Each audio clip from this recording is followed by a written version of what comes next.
The conviction of scientists that deep placement is a safe, viable answer to radioactive waste disposal is underscored by endorsement of the prestigious National Academy of Sciences.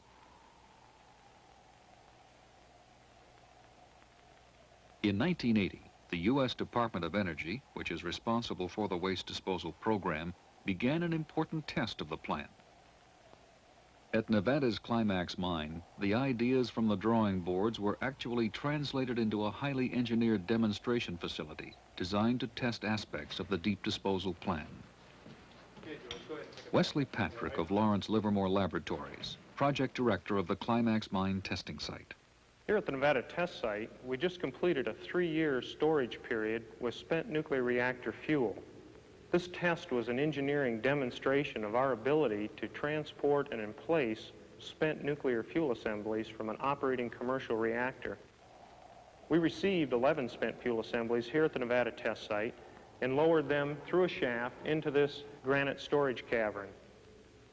The spent fuel assemblies were then placed in steel-lined holes which had been bored in the floor. They remained in storage there for 3 years while we monitored how the rock responded to the presence of the spent fuel assemblies. The engineering demonstration was very successful. It showed us that we have an engineering technology in hand today to handle high-level nuclear waste safely.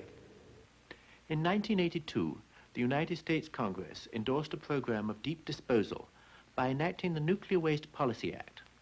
The act established a timetable and guidelines for the safe, permanent disposal of high-level waste in deep geological formations that have been stable for millions of years.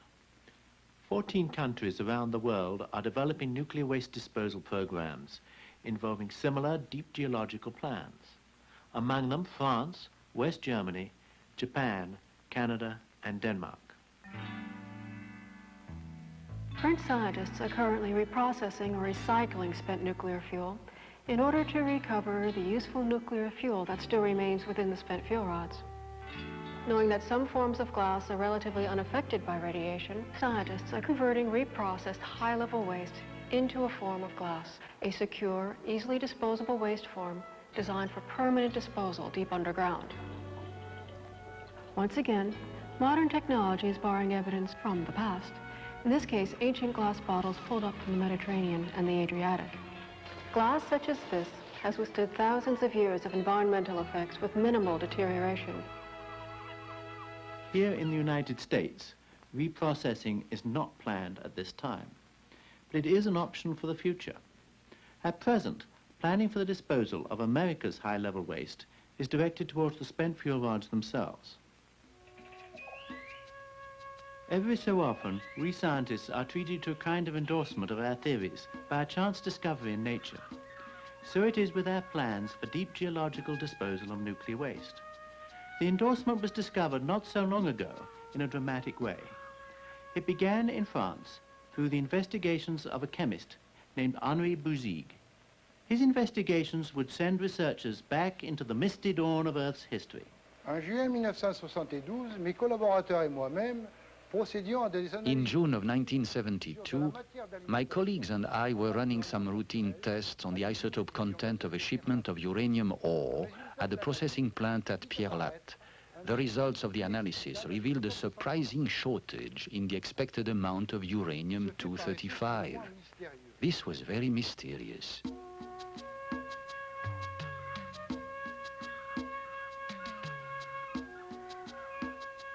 Wanting to know more, we began an inquiry that led us to the source of the ore we were testing, the Oklo mine near Mounana in the African Republic of Gabon.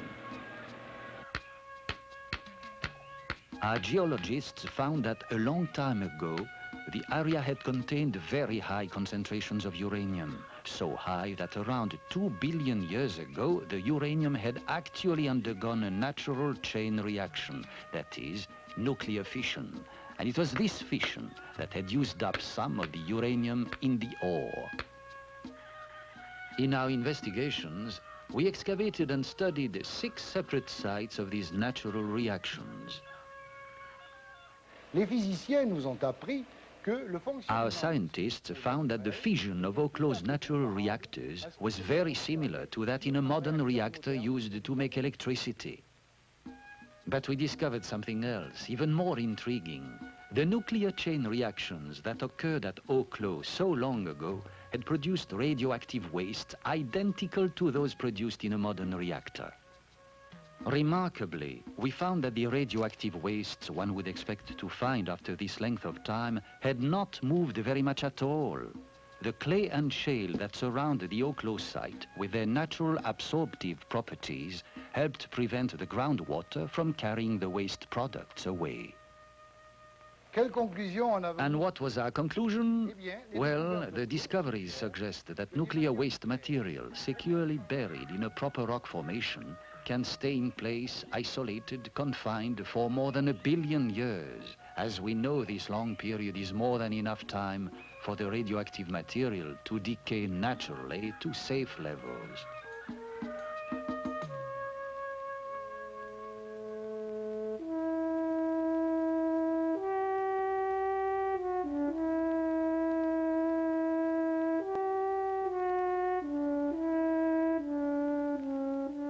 Almost like the creation of a painting. The scientific process is the fitting together of new pieces of information with things we already know. It's a process that has carried us to high levels of technological achievement. This same scientific and engineering approach that took me safely to the moon and back again also guides our radioactive waste disposal program. It's a process through which progress is made and goals achieved. A process that not only lets us reach out to other worlds, but helps us to be more successful guardians of our own.